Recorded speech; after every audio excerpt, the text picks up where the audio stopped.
ఈ ఆస్తిని తీసుకొని మనం పరలోకం పోయేది ఏం లేదు.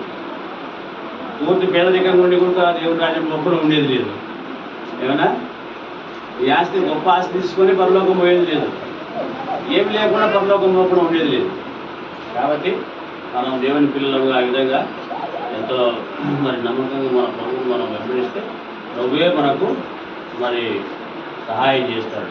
కాబట్టి ఆ విధంగా దేవుని సన్నిధిలో వారి యొక్క దేవుడు చేసేటువంటి పనిని ఆశీర్వదించినట్టు మనం ప్రార్థన చేద్దాం.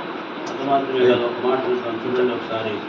ఆ యొక్క అపోస్తులైన పౌలు అపోస్తుల కార్యంలో గ్రంథంలో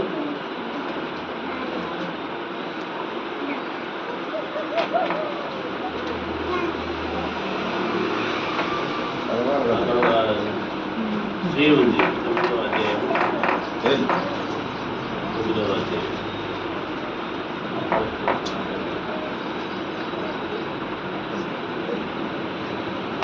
9వ అధ్యాయం.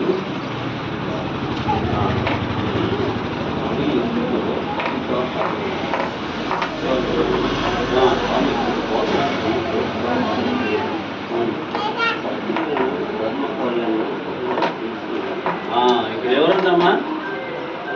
దోర్క అనేటువంటి ఆమె ఉన్నది. ఆమె ఏం చేసిందంట? సత్క్రియలను ధర్మకార్యములను బహుగా చేసింది.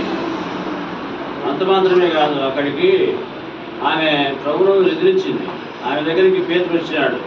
పేతురు వచ్చేసరికి అక్కడ ఉన్న వాళ్ళందరూ కూడా ఏం చేశారంట?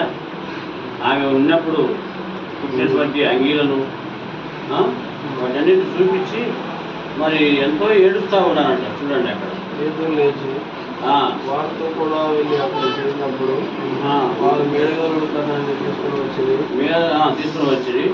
అందరూ వచ్చి ఏడుస్తూ దోల్కా తమలు కూడా ఉన్నప్పుడు పుట్టిన అంగీలను పట్లని చూపుతూ అతని ఎదురు ఏం చేశారంట? ఆ స్త్రీ ఎంతో దేవుని యొక్క పరిచయం చేస్తూ వచ్చింది.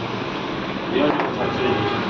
కాబట్టి మనం చేసేటువంటి పనులలో కూడా దేవుని యొక్క నామమును మహిమపరుస్తూ మనం ప్రార్థన చేయాలి.